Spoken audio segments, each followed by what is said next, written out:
Chaque seconde, un humain est contraint de partir de chez lui à cause d'une météo ou d'un événement climatique extrême. Chaque seconde. Jan Egeland dirige le Conseil norvégien pour les réfugiés, une grande organisation mondiale pour les populations déplacées qui opère dans 30 pays.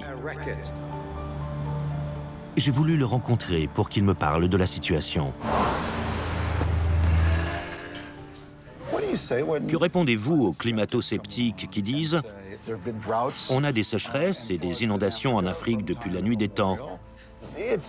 C'est très difficile de prouver l'existence d'un lien entre les changements climatiques et ces migrations de réfugiés. » Selon les statistiques de nos scientifiques, on peut faire une comparaison entre quelqu'un né dans les années 70 et un bébé qui naît aujourd'hui.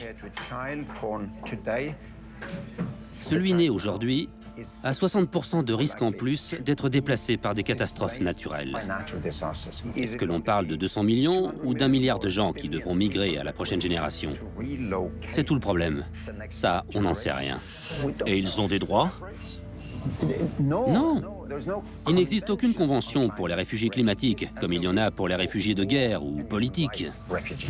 Si vous êtes torturé par un dictateur, vous avez des droits. Oui. Mais pas si vous êtes torturé par la nature. Vous n'avez pas le droit de demander l'asile dans un autre endroit. Bien sûr, la grande injustice, c'est que ceux qui ne contribuent pas au réchauffement climatique sont les plus durement touchés. Et nous, qui en sommes responsables, seront les derniers et les moins concernés. Le monde est plus sec, plus chaud et plus difficile à habiter.